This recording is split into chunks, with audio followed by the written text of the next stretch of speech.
And welcome to our ongoing special every Friday, Rebound and Recovery, as we continue to help you navigate all things COVID-19. Well, this week we are breaking down how you can apply for the remaining $15 million in the Harris County Relief Fund. The application process will open up on Tuesday, but for some, it may be a bit complicated. So tonight we have Harris County Commissioner Adrian Garcia joining us live to break things down for us. Commissioner, we always appreciate you joining us. So let's start with who's eligible to apply for this money. Well, we are primarily looking, obviously, for Harris County residents, and specifically those who are earning below the 60% medium income, area medium income. Those are the folks that we believe need the most support, and they need it yesterday.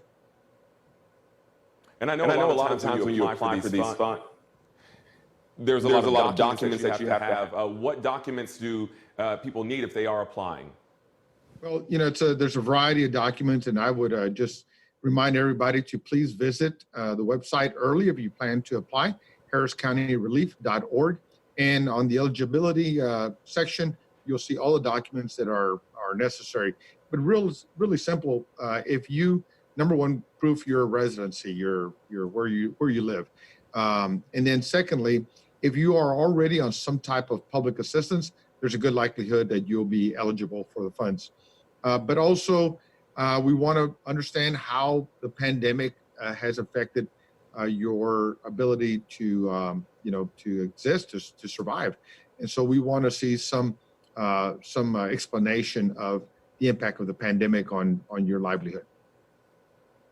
Now, Commissioner, I know that there are a lot of people who likely will apply. We saw the same thing when Houston opened up a relief fund for people who were renting. And one of the issues was that the website crashed because so many people were trying to access it at one time. What plans in place do you have? I understand there's an app as another way of reaching out as opposed to just going to the actual website. Is that correct? Processes in place.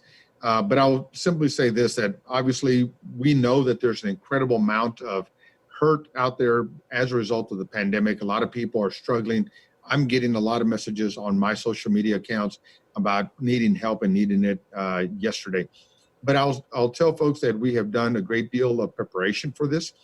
So the website has been tested, and also there's a good strategy in place that the Houston Community Foundation has implemented, by working with 46, I believe, other nonprofits who are already providing some social services out in the community. That way you get to spread out the need to access one central point.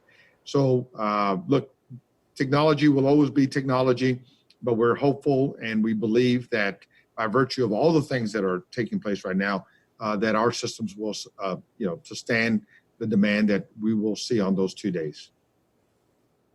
Well, Commissioner, we know $15 million is a lot of money, but it may not be a lot of money when you look at the total number of people in such a large county who are in need. What are the plans in place, or are there any plans in place should this money run out quickly and you still have hundreds of families who need help down the line? Well, we know that we never plan to try to help every single person. We're doing our very best. But from my point of view, I think the collective number of things that we're doing will be able to help our community by and far.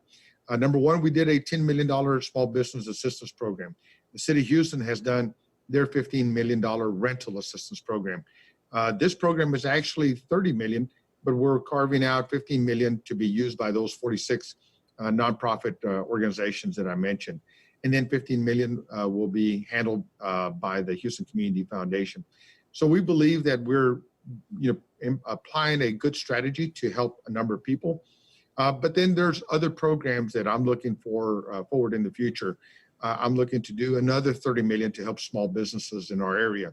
And I believe that when you work the whole system, you help businesses keep their doors open. That'll help people continue to be employed, and that'll help people pay their utilities and their rent and their other needs.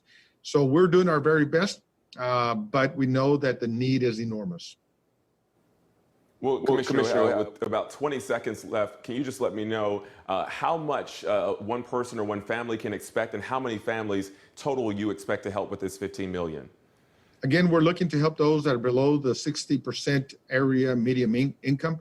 So a family could earn or receive 1,200. Another family could receive up to 1,500, depends on the matrix. But again, on the website is the breakdown so people can have some anticipation of what they're likely to be able to benefit from. All right, Commissioner Adrian Garcia, we always appreciate you joining us to break that down. And you'll also be checking back with us. We'll be answering some of your questions after the show as well. So Commissioner Adrian Garcia joining us live tonight. Thanks so much.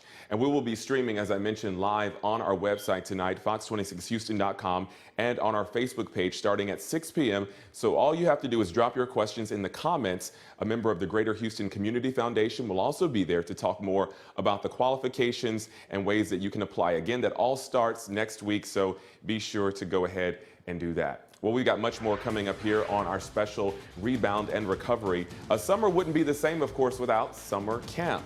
How organizers in Pasadena are making sure kids who come are learning and also exploring, but doing so safely.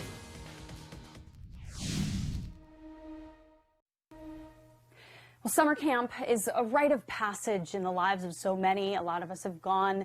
We remember that moment. But the pandemic forced a lot of cancellations, and the Armand Bayou Nature Center was almost among them.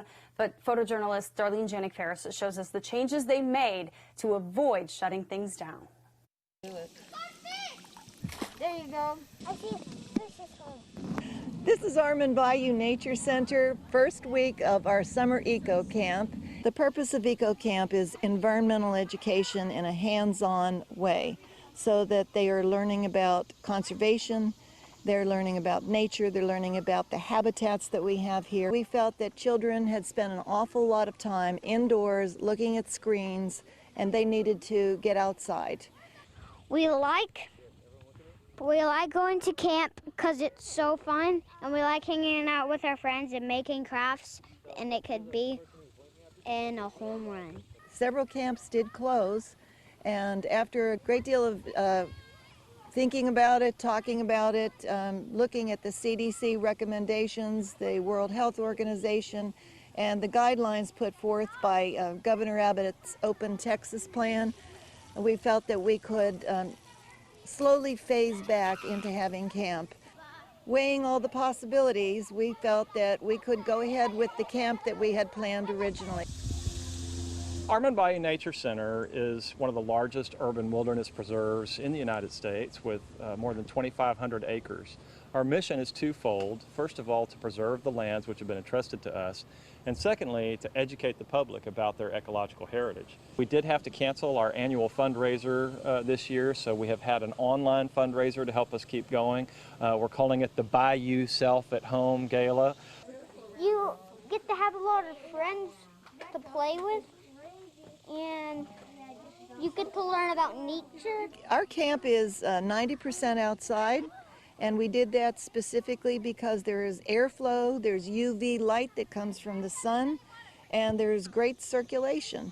Kids need to be outside, and we keep the same teachers, same camp counselors, small groups. During the day we wear the masks, and we sanitize, we clean everything. I think people are supposed to be in nature. That's the best way to get away from coronavirus.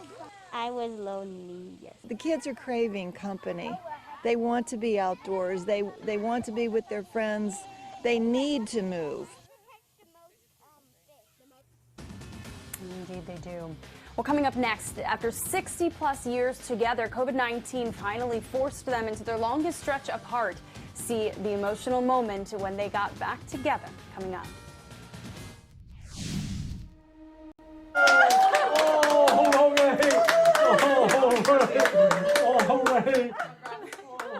Wow. Well, Don Hoffman overcome with emotion as he sees his wife for the first time in over a month. She was just released after testing positive for COVID-19 back in early May.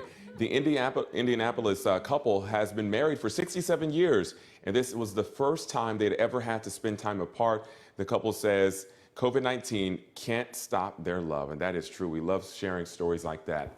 Well, that's going to do it for our time here right now, but be sure to tune in for more news coming up on Fox 26 News at 9, and stick around for our special at 9:30, where we remember and honor and celebrate Juneteenth. And for now, we're going to hop online. Go to our website, go to our Facebook page for Fox 26. We're going to continue the conversation with Rebound and Recovery with Harris County Commissioner Adrian Garcia, currently standing by to answer your questions about the application process when it comes to the relief fund that they have. You can tweet me questions. You can send those questions to us through the Facebook feed. The Greater Houston Community Foundation also joining us. So we'll get you answers. See you online.